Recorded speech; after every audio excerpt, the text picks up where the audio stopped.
नारायण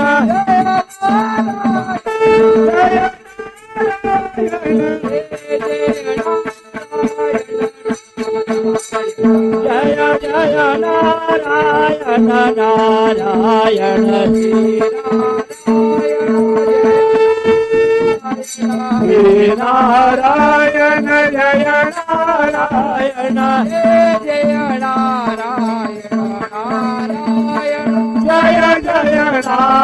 नारायण नारायण हे नारायण जय नारायण हे नारायण जय नारायण श्री नारायण जय नारायण हे जय नारायण जय जय नारायण नारायण दिगंबरा दिगंबरा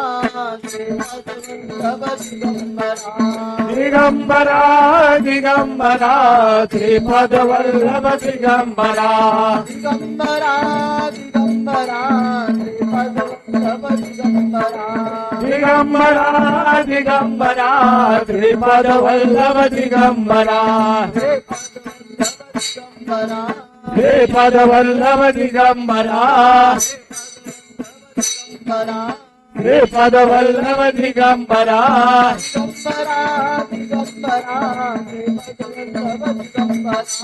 दिगंबरा दिगंबरा श्रीपद वल्लभ दिगंबरा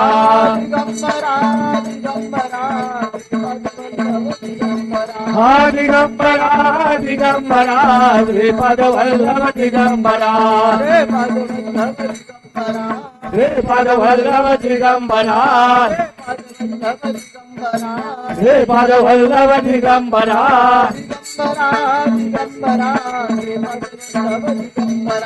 दिगंबरा दिगंबरा श्रीपद वल्लभ दिगंबरा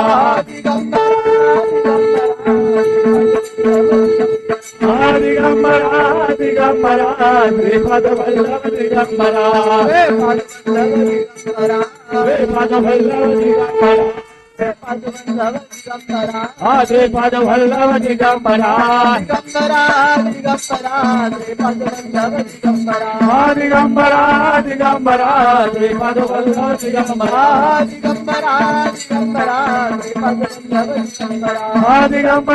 दिगंबरा श्रीपद वल्लभ दिगंबरा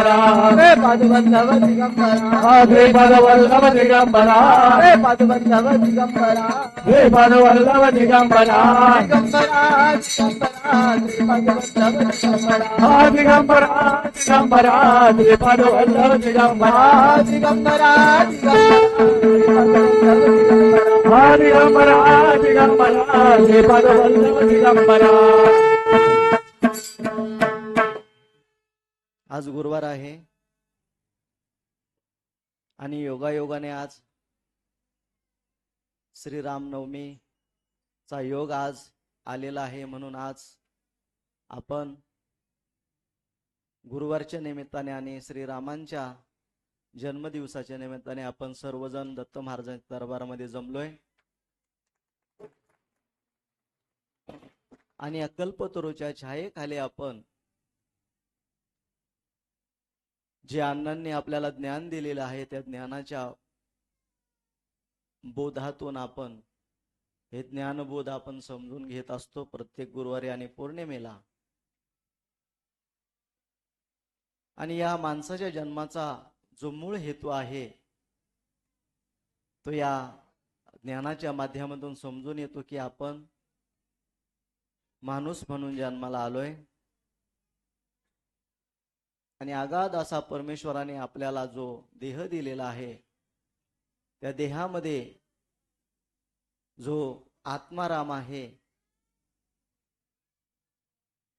त्याच्या उद्धारासाठी आपल्याला हा मनुष्य देह मिळालेला आहे आणि त्या देहाचा उद्धार करून घेण्यासाठी आपल्याला परमेश्वराची भक्ती करणं नितांत आवश्यक आहे. आणि ती भक्ती करण्यासाठी आपण दर गुरुवारी आणि दर पौर्णिमेला नारायणपूरला येत असतो. आणि आल्यानंतर दत्त नामाचा महिमा, सद्गुरूंच्या नामाचा महिमा आपण ऐकत असतो आणि त्या माध्यमातून आपलं नामस्मरण होत असतं आणि नामस्मरणाच्या माध्यमातून आपल्याला खऱ्या आनंदाचा जो सोहळा आहे तो आपण या ठिकाणी येऊन आपल्या श्रवणाने, आपल्या वाणीने तो आनंद घेत असतो. तोच खरा आनंद आहे. बाकी सर्व प्रपंचाचा जो आनंद आहे तो क्षणिक आहे, परंतु या देहातून जो नामस्मरण करतो, जो परमेश्वराचं नाम गातो, तो खरा परमानंद आहे, तो खरा आनंद आहे. म्हणून आपण या ठिकाणी या सगळ्या गोष्टी करत असतो. आज श्रीरामांचा जन्मदिवस, त्रेतायुगामध्ये श्रीरामांनी त्यांचं कार्य केलं. राजा दशरथ आणि माता कौसल्या यांच्या पोटी श्रीरामांचा जन्म झाला. आणि जन्म झाल्यानंतर लहानाचा मोठा वशिष्ठ गुरूंच्याकडे शिक्षण घेतलं, विश्वामित्रांच्याकडून शिक्षण घेतलं. राज्यकारभार, वेदाचा अभ्यास, या सगळ्या गोष्टी शिकून प्रभू रामचंद्र वयात आले. आणि वयात आल्यानंतर त्यांना आता दशरथ राजांनी राज्यकारभार सोपवायचं ठरवल्यानंतर दिवस उजडला. आणि दिवस उजडल्यानंतर राज्याभिषेक होणार. त्यावेळेस ज्यांनी लहानापासून वयापर्यंत येतोपर्यंत ज्यांनी अमाप प्रेम केला अशी ती माता कैकया माता, आणि तिला दशरथ राजाने 2 वर दिले होते. आणि ते 2 वर योग्य वेळी आल्यानंतर मी मागेल असं कैकयाने सांगितलं. आणि मनामध्ये कुणी जर कुबुद्धी जर मनामध्ये शिरली तर होत्याचं नव्हतं होतं. तशा पद्धतीने तिची जी दासी होती त्या दासीने तिच्या मनामध्ये विष पेरला आणि राजा रामाच्या ऐवजी भरताला गादीवर बसवण्याचा हट्ट त्या दासीने त्या कैकेयीला केला. आणि कैकेयीला केल्यानंतर ते दशरथाला ऐकावं लागलं. आणि तो दिवस उजडला आणि कैकेयीने ते 2 वचन मागितले की रामाला 14 वर्षासाठी वनवासाला पाठवा आणि माझ्या भरताला गादीवर बसवा, असे 2 वर त्यावेळेस कैकेयीने मागितले आणि ते दशरथाला द्यावे लागले. अशा प्रसंगामध्ये हा जो काळ, आणि त्या काळामध्ये श्रीरामांना नाईलाजाने पित्याने सांगितलं की बाबा अशा पद्धतीने या सगळ्या गोष्टी कराव्या लागतील. म्हणून श्रीरामाने एकही शब्द न बोलता पित्याचं सर्व ऐकून घेतलं आणि वनवासाला निघाले. बरोबर सीतामाई सुद्धा निघाल्या आणि दोघही चालले वनवासाला. आणि त्याबरोबर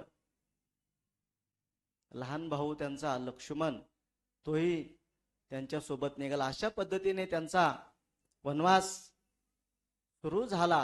आणि त्या वियोगाने दशरथ राजा आजारी पडला. आणि आजारी पडल्यानंतर कालांतराने राम वनवासाला निघून गेल्यानंतर दशरथ राजा आजारी पडला आणि त्यांच्या वियोगाने दशरथ राजाने प्राण सोडले. त्याचं कारण ज्या वेळेस दशरथ राजा शिकारीला गेला होता त्यावेळेस श्रावण बाळ त्याच्या माता पित्यांना घेऊन काशी यात्रेसाठी निघाला होता आणि त्या प्रसंगी माता पित्यांनी श्रावण बाळाला सांगितलं की आम्हाला ताण लागली, पाणी आणायला जा. पाणी आणण्यासाठी हा श्रावण बाळ तलावाच्या ठिकाणी गेला आणि दशरथ राजा हा शिकारीच्या माध्यमातून शिकारीच्या शोधासाठी त्या ठिकाणी बसला होता आणि त्याने न कळत न पाहता की बाबा कोणतरी वन्यजीव पाणी पिण्यासाठी आलेला आहे अशा हिशोबाने तो बाण सोडला आणि तो बाण श्रावण बाळाला लागला. आणि त्यानंतर ही सर्व आख्यायिका, मग तो श्रावण बाळ मेला, त्यांनी प्राण सोडले आणि त्यांनी सांगितलं की बाबा मी आता मरतोय पण माझे आई वडील तहानेले आहेत, त्यांना पाणी घेऊन जा. आणि तो पाणी घेऊन गेला. अंध होते आणि त्या भित्र्या आवाजामध्ये त्यांनी पाणी दिलं, परंतु पाणी देत असताना त्याच्या आईवडिलांना कळालं की हा माझा मुलगा नाही. त्यावेळेस त्या राजाने ती सर्व सत्यकथा सांगितली आणि त्यावेळेस श्रावणाच्या आईवडिलांनी सांगितलं की बाबा आम्ही जसं आमच्या पुत्रयोगाने प्राण त्याग करतोय तसाच तुझ्यावरही वेळ येईल. तो श्राप त्यावेळेस खरा ठरला आणि राम वनवासाला गेल्यानंतर या ठिकाणी पुत्रयोगाच्या माध्यमातून दशरथ राजाला प्राण त्यागावे लागले. या ठिकाणी पुढे वनवासामध्ये जात असताना ह्या सगळ्या आख्यायिका चालू असताना फिरता फिरता फिरता एक दिवस सीतामाई त्यांनी पर्णकुटी केली होती. सीतामाई आणि सगळे त्यांचं तिघांचं वनभ्रमंती चालेल. एक दिवस सीतामाईंना काय दिसलं? हरिण दिसलं, सोन्याचं हरिण दिसलं आणि तिला मोह झाला आणि त्या मोहाच्यातून तिने श्रीरामांना हट्ट केला की मला ते हरिण पाहिजे. परंतु श्रीरामांना माहिती होतं की ती मायावी आहे. मायावी आहे म्हणून म्हटल्यानंतर सीतामातेचं त्यांना आज्ञा पाळावी लागली. म्हणून त्या हरणाच्या शोधामध्ये श्रीराम जंगलामध्ये गेले आणि लक्ष्मणाला त्यांच्या रक्षणासाठी थांबवलं. लक्ष्मणाला त्यांच्या रक्षणासाठी थांबवलं आणि श्रीराम का येत नाहीत या भीतीने लक्ष्मणाला त्यांनी सांगितलं की बाबा अजून तुमचे बंधू आले नाहीत, जाऊन पाहून या की कुठं गेलेत, काय गेलेत. आणि श्रीरामाने सांगितलं होतं की मी येस तोपर्यंत तुम्ही इथून हलायचं नाही. परंतु सीतामातेने हट्ट केला आणि लक्ष्मणाला त्यांच्या शोधासाठी पाठवलं. परंतु लक्ष्मण जायला तयार नव्हतं, परंतु मातेच्या आदेशामुळे त्यांना जावं लागलं. परंतु त्यांनी जाता जाता एक लक्ष्मण रेषा आखली आणि त्या लक्ष्मण रेषेच्या बाहेर आपण पाऊल ठेवू नका असं लक्ष्मणाने सांगितलं होतं. परंतु लक्ष्मण त्यांना शोधण्यासाठी गेले आणि त्याच वेळेस एक ब्राह्मणाचा वेश घेऊन त्या ठिकाणी कोण आलं? रावण आला. आणि रावणाने सीतेचं हरण करून नेलं, कारण की तिने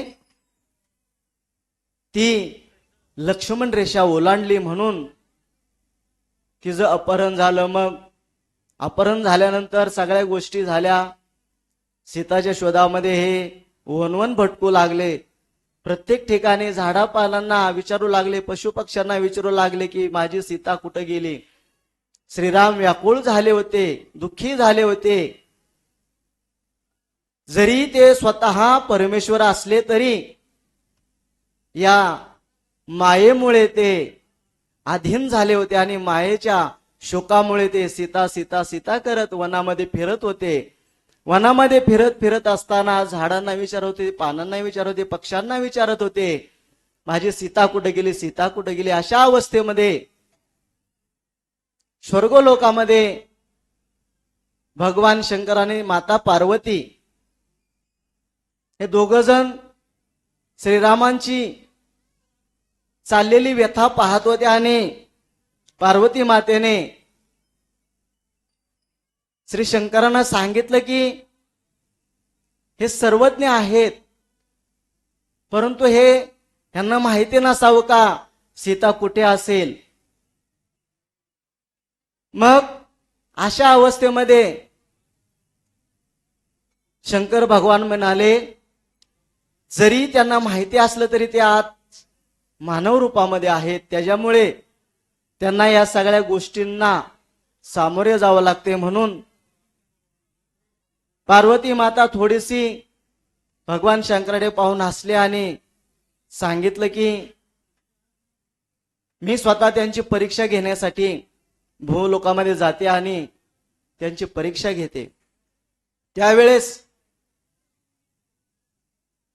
श्रीराम आणि भ्राता लक्ष्मण सीतेचा शोध घेत असताना पार्वतीने सीतेचं रूप धारण केलं आणि जंगलामध्ये फिरता फिरता आणि हे आवाज देत असताना सीता मातेने आवाज दिला की मी इकडे आहे. मी इकडे आहे म्हटल्यानंतर लक्ष्मणांना थोडस खात्री पडली की बाबा सीता माता आली, परंतु श्रीरामांनी काय त्यांच्याकडे लक्ष दिलं नाही. श्रीराम त्यांच्याकडे पाठ फिरून सीता मातेला आवाज देत होते. सीता मातेला आवाज देत असताना सीता माता समोर आल्या, म्हणाले मी तुमच्या समोर उभे आहे. त्यावेळेस प्रभू रामचंद्राने सांगितलं की माते, तुम्ही आमच्यासाठी एवढं कष्ट घेतलं, मला खूप दुःख झालं, कारण की श्रीरामाने त्यांना ओळखलं होतं.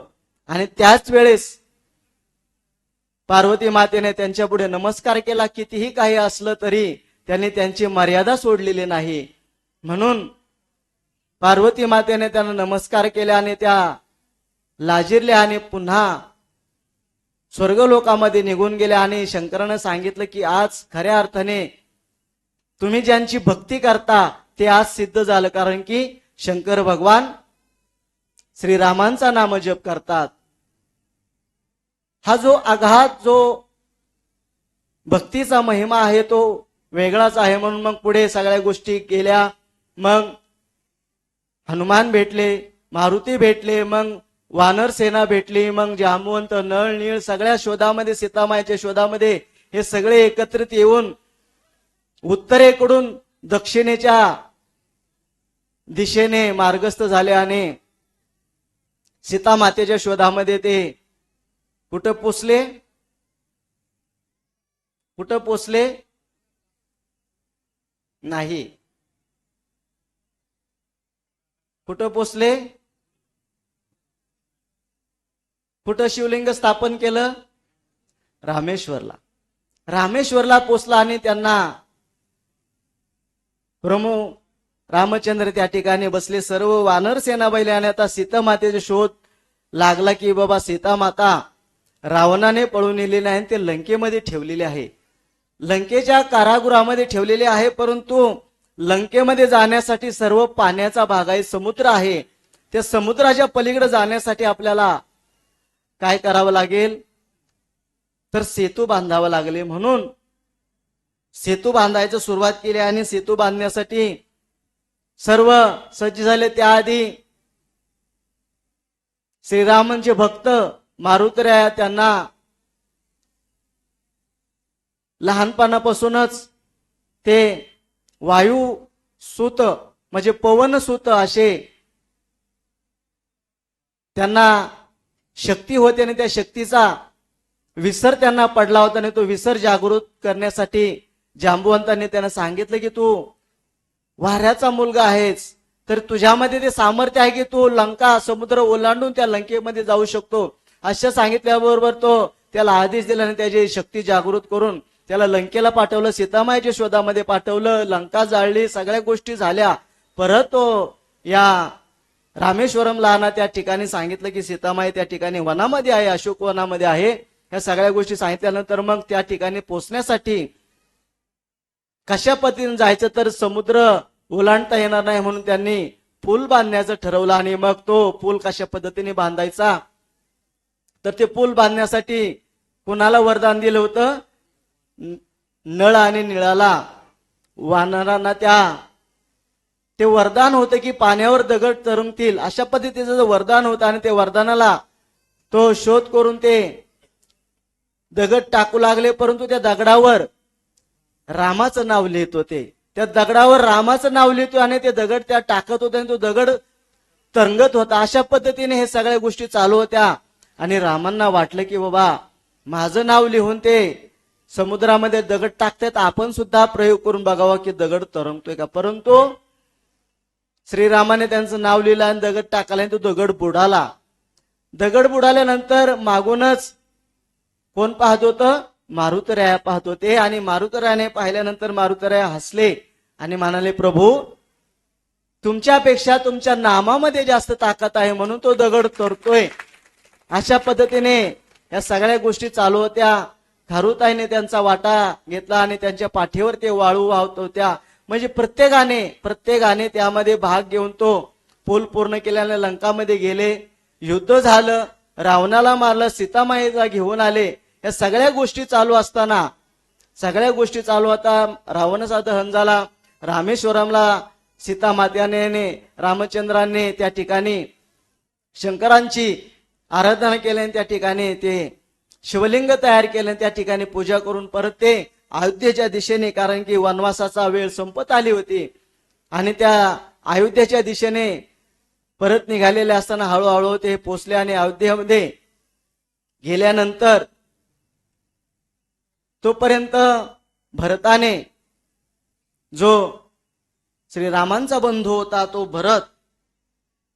भरत श्रीरामांच्या चरण पादुका गादीवर ठेवून त्यांनी अयोध्येचा राज्यकारभार केला. कारण की तो गादीवर बसलेला नाही, कारण की त्याने भावाची आज्ञा, भावाला त्यांचं बंधू प्रेम ते पाहून त्यांनी राज्यकारभार त्यांच्या पादुका ठेवून केल्या. आणि पुन्हा प्रभू रामचंद्र अयोध्येच्या दिशेने निघाले आणि 14 वर्षाचा वनवास संपल्यानंतर त्यांच्या ठिकाणी परत आले आणि राज्यकारभार सुरू केला. आणि राज्यकारभार सुरू केल्यानंतर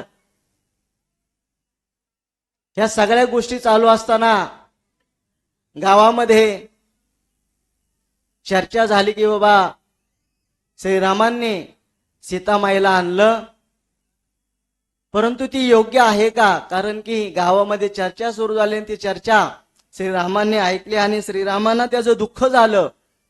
म्हणून सीतामातेला अग्निपरीक्षा द्यावी लागली. अग्निपरीक्षेच्या माध्यमातून या सगळ्या गोष्टी सुरू झाल्या आणि सीतामाई या सगळ्या त्रासाला कंटाळून श्रीरामाने त्यांना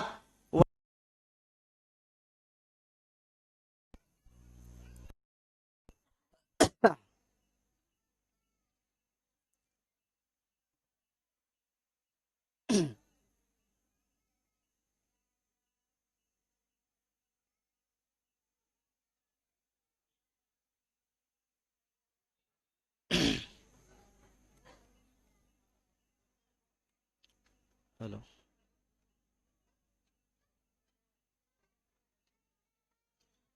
हॅलो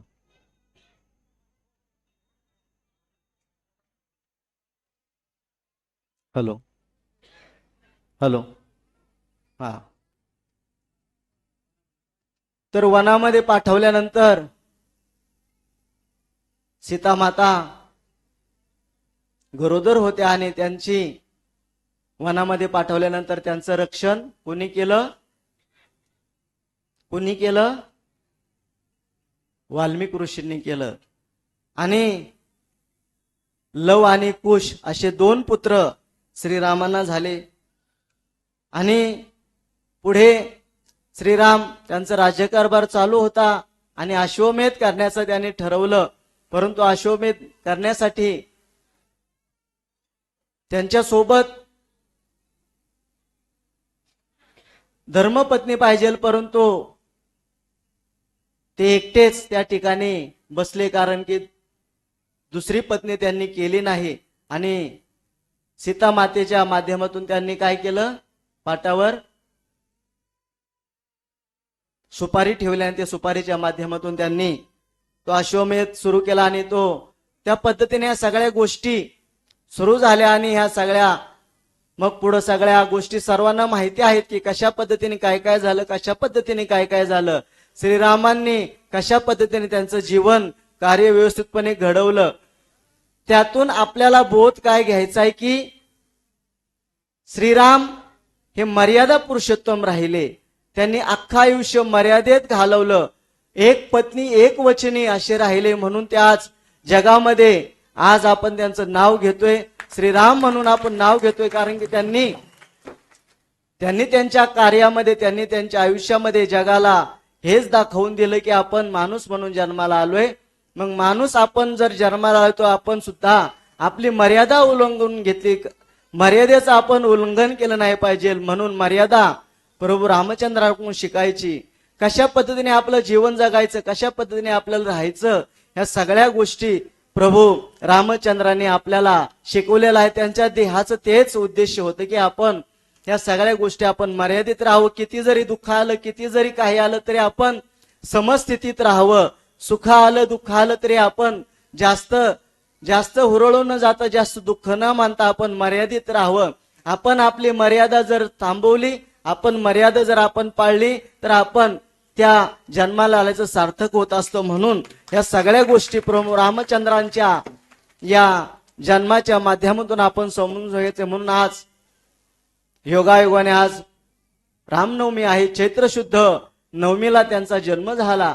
दुपारच्या प्रसंगी त्यांचा जन्म झाला आणि त्यांनी त्यांच्या जीवनाच्या कार्यकाळामध्ये सगळ्या गोष्टी वारंवार क्षणाक्षणाला या सगळ्या गोष्टी आपल्याला दाखवून दिल्यात की सर्व असताना सुद्धा पित्याच्या शब्दाचं वचन पाळून त्यांनी सर्व सोडून सर्वाचा त्याग करून ते वनामध्ये निघून गेले आणि त्यांनी त्यांच्या वचनाचं पालन केलं, मर्यादेचं पालन केलं आणि एकच पत्नी ठेवून त्यांनी त्यांच्या एक पत्नीचंही पालन केलं. म्हणून प्रत्येकाने यातून बोध घ्यायचा की आपण ज्या परिसरामध्ये जाऊ, त्या कुटुंबामध्ये राहतो, त्या कुटुंबामध्ये सुद्धा आपण त्या मर्यादाचं जर पालन केलं तर आपण सुद्धा त्या प्रभू रामचंद्रांचं दास आणि त्यांची भक्ती केल्याशिवाय राहणार नाही, असा त्यातून आपल्याला बोध घ्यायचा. म्हणून या सगळ्या गोष्टी आपण समजून घ्या आणि त्या पद्धतीने प्रभू रामचंद्रांचा जो जन्म आपल्या सर्वांना शिकवण देण्यासाठी झालेला आहे,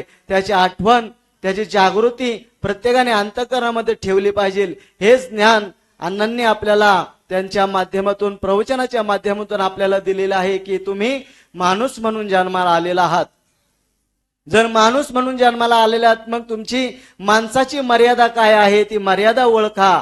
वचनाला जागा, दिलेला शब्द पाळा. जो आपण शब्द देतो तो शब्द पाळणं गरजेचं आहे. आणि एकनिष्ठता, ज्यांचं एकनिष्ठता आहे त्यांचं सुद्धा त्या माध्यमातून प्रभू रामचंद्रांनी जे शिकवण दिलेलं आहे ते शिकवण आपण सगळ्यांनी समजून घेतली पाहिजे. आणि त्या पद्धतीने आपल्या जीवनाची वाटचाल जर चालली तर सर्वांच्या जीवनाचं कल्याण झाल्याशिवाय कदापि राहणार नाही, असा यातला महत्वाचा भाग आहे. तो समजून घ्यायचा आणि त्या पद्धतीने आपण आपल्या जीवनाची वाटचाल करायची. आणि अण्णांनी जे आपल्याला ज्ञान समजून सांगितलेलं आहे की आपण प्रत्येक गुरुवाराने पौर्णिमेला नारायणपूरला यायचंय, दत्त महाराजांची भक्ती श्रद्धा विश्वासाने भाव ठेवून अर्पण करायची आणि आपला घरामध्ये आहार शुद्ध ठेवायचा आहे, सात्विक आहार ठेवायचा आहे, शुद्ध शाकाहार ठेवायचा आहे. आणि या सगळ्या गोष्टीच्या माध्यमातून आपण समजून घ्यायचे की आपण नारायणपूरची भक्ती ही राजमार्ग भक्ती आहे. ती राजमार्ग भक्ती आपण त्याच पद्धतीने करायची, म्हणजे सगळ्यांचा आनंदाचा आनंद तयार झाल्याशिवाय कदापि राहणार नाही, असा यातला महत्वाचा भाग समजून घ्या आणि त्या पद्धतीने आपल्या जीवनाची वाटचाल करा.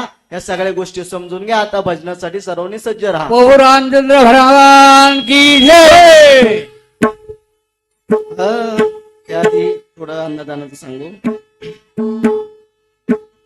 आजच्या गुरुवारचं अन्नदान श्री अविनाश साहेबराव गायकवाड, मुक्काम पोस्ट आंबेवाडी, धाराशिव. आणि दुसरं जे अन्नदान आहे ते नेहरू नगर ते नारायणपूर सर्व भाविक व प्रवासी यांनी मिळून आजच्या या गुरुवारचं अन्नदान केलेलं आहे. तरी यांना आणि यांच्या कुटुंबियांना दत्त महाराज सुखाने समृद्ध असं टाळ्या वाजवून आशीर्वाद द्यायचा आहे.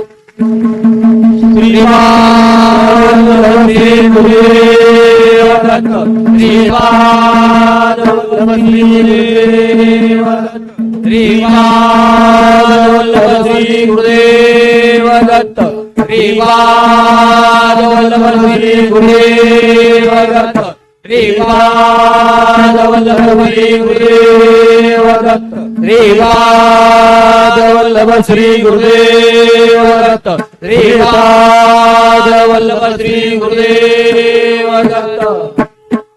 लांब बोल लांब. श्रीपाद वल्लभ श्री गुरुदेव दत्त. श्रीपाद वल्लभ श्री गुरुदेव दत्त. दत्त श्रीपाद वल्लभ श्री गुरुदेव दत्त श्रीपाद वल्लभ श्री गुरुदेव दत्त.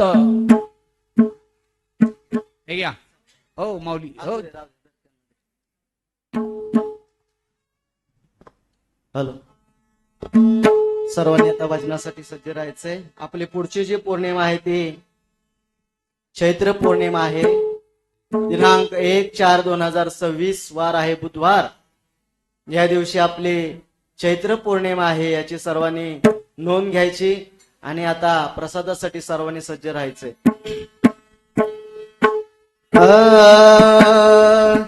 जय जय गुरुदेव दत्ता. जय जय गुरुदेव दत्ता श्री हनुदेव सुता. जय गुरुदेव दत्ता. जय जय गुरुदेव दत्ता श्री हनुदेव सुता. श्री हनुदेव सुता. श्री हनुदेव सुता.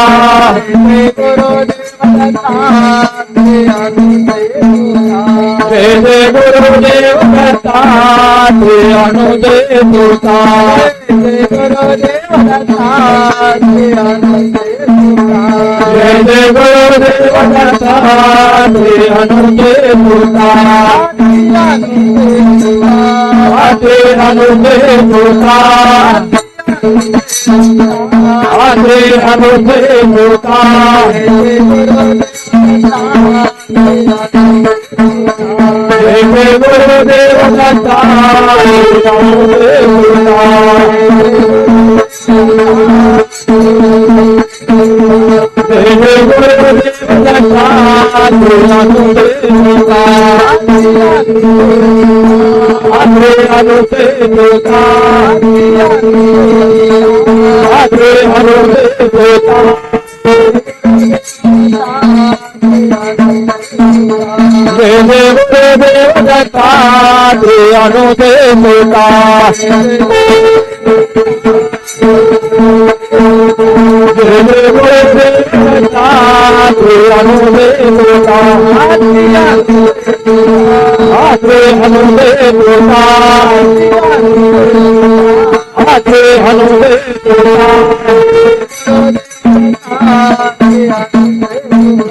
जय जय गुरुदेव दत्ता हनुदेव सुता. जय जय गुरुदेव दत्ता श्री हनुदेव सुता. गोपाला गोपाला देवकी नंदन गोपाला. गोपाला गोपाला देवकी नंदन गोपाला. गोपाला गोपाला देवकी नंदन गोपाला. गोपाला गोपाला देवकी नंदन गोपाला. देवकी नंदन गोपाला. देवकी नंदन गोपाला. देवकी नंदन गोपाला. देवकी नंदन गोपाला. गोपाला गोपाला देवकी नंदन गोपाला. गोपाला गोपाला देवकी नंदन गोपाला. गोपाला गोपाला देवकी नंदन गोपाला. गोपाला गोपाला देवकी नंदन गोपाला. देवकी नंदन गोपाला. देवकी नंदन गोपाला. देवकी नंदन गोपाला. देवकी नंदन गोपाला. गोपाला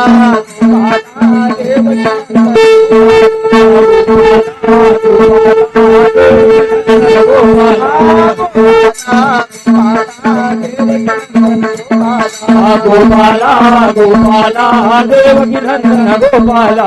देवकी नंदन गोपाला. देवकी नंदन गोपाला. देवकी नंदन गोपाला. देवकी नंदन गोपाला. गोपाला गोपाला देवकी नंदन गोपाला. गोपाला गोपाला देवकी नंदन गोपाला. गोपाला गोपाला देवकी नंदन गोपाला. गोपाला गोपाला देवकी नंदन गोपाला. आज श्रीरामांचा जन्म झालाय म्हणून आपण थोडं भजन करू त्यांच्या नामाचं. त्यांच्या नामातली ताकद, दत्त नामाची ताकद, राम नामाची ताकद प्रत्येकाने अनुभवली घेतली पाहिजे. कारण की या नामामध्येच स्वतःच्या देहाला विसरून टाकण्याची क्षमता त्या नामामध्ये आहे. दुसऱ्या कुणामध्ये स्वतःच्या देहाला विसरवण्याची ताकद नाही. एकमेव अशी गोष्ट आहे की ती नाम आहे. ते नामच फक्त हे ज्या षडेरूपांना हरवण्याची ताकद फक्त नामामध्ये आहे. म्हणून नाम हे आपण मनाच्या अंतःकरणापासून घ्यायचं. म्हणून एकदा श्रीरामांचं आपण नामस्मरण करायचंय. सर्वांनी मनाच्या अंतःकरणापासून म्हणायचंय.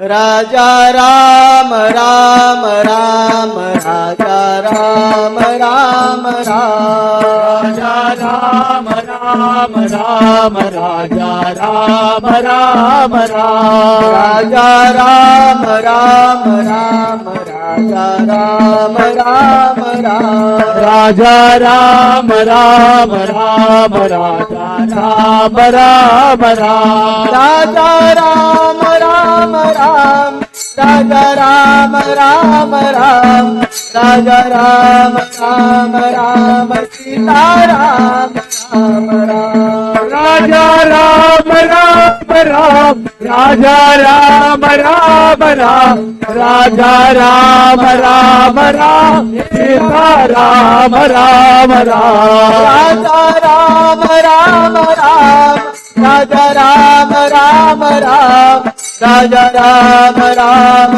राम सीता राम राम राम राजा राम राम राम राजा राम राम राम राजा राम राम राम सीता राम राम राम राजा राम राम राम राम राम राम राजा राम राम राम सीता राम राम राम राजा राम राम राम राम राम राम राजा राम राम राम राम राम राम राजा राम राम राम राजा राम राम राम राजा राम राम राम राजा राम राम राम राजा राम राम राम राजा राम राम राम राजा राम राम राम राजा राम राम राम राजा राम राम राम राजा राम राम राम राजा राम राम राम सीता राम राम राम राजा राम राम राम राजा राम राम राम राजा राम राम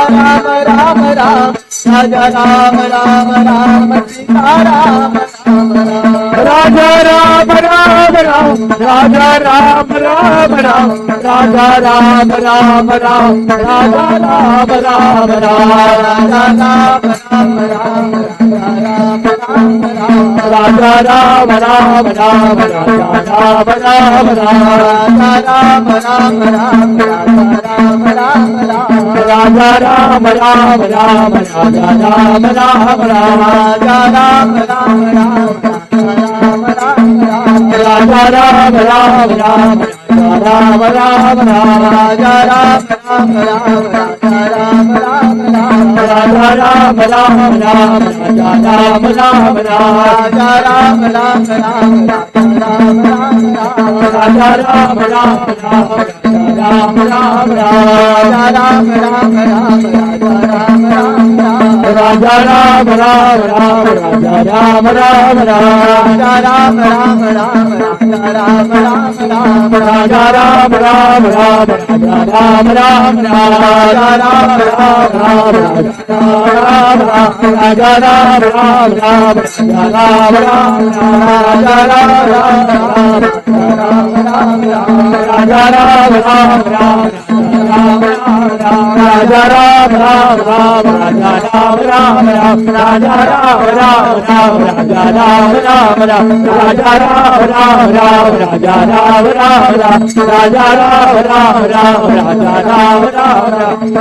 राम राम राम राजा राम राम राम राजा राम राम राम राजा राम राम राम राजा राम प्रभु रामचंद्र भगवान की जय। प्रभु रामचंद्र भगवान की जय। प्रभु रामचंद्र भगवान की जय। कृष्ण चैतन्य चैतन्य सद्गुरु नारायण महाराज की जय। सद्गुरु श्री ज्ञानेश्वर स्वामी महाराज की जय। मरा मरा मरा म्हणता म्हणता कधी राम राम होऊन ते वाल्मिक ऋषी झाले आणि त्यांनी रामायण लिहिलं. म्हणून आपण मरा मरा म्हणा, काय हरकत नाही. काय मरा मरा म्हणा, पण काय हरकत नाही. पण म्हणा मरा माराचा एक दिवस राम राम झाल्याशिवाय कदापि होणार नाही, असा यातला महत्व आहे. म्हणून नाम घ्या, रामनाम घ्या, दत्त नाम घ्या, सद्गुरूंचं नाम घ्या. नामानेच आपला देह तरणार आहे हा, आणि आत्म्यातील देहाचा उद्धार होणार आहे. म्हणून नाम हे अखंड आपल्या हृदयातून निघलं पाहिजे. म्हणून आता अण्णांचं नामस्मरण करायचंय, ते अंतःकरणातून आवाज येऊ द्या, तो आवाज त्यांच्यापर्यंत पोहोचू द्या.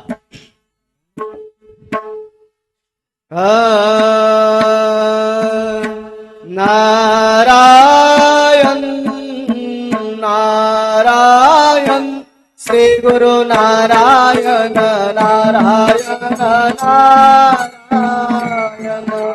नारायण नारायण श्री गुरु नारायण नारायण नारायण नारायण नारायण श्री गुरु नारायण नारायण नारायण नारायण नारायण श्री गुरु नारायण नारायण नारायण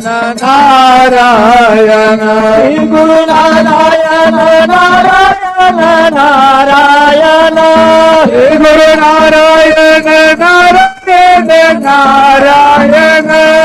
गुरु नारायण नारायण नारायण श्री गुरु नारायण नारायण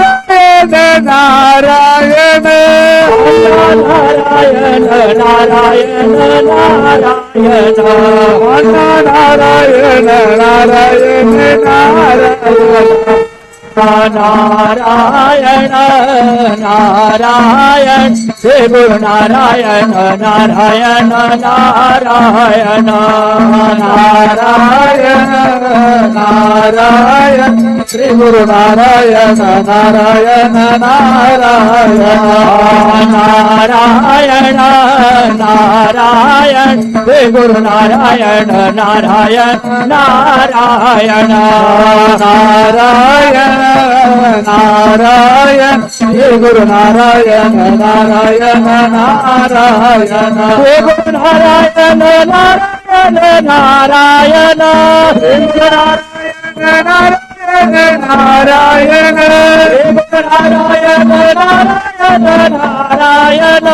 श्री गुरु नारायण नारायण श्री गुरु नारायण नारायण नारायण श्री गुरु नारायण नारायण नारायण स्वामी नारायण नारायण नारायण स्वामी नारायण नारायण नारायण नारायण नारायण श्री गुरु नारायण नारायण नारायण नारायण नारायण श्री गुरु नारायण नारायण नारायण नारायण नारायण श्री गुरु नारायण नारायण नारायण नारायण नारायण श्री गुरु नारायण नारायण नारायण नारायण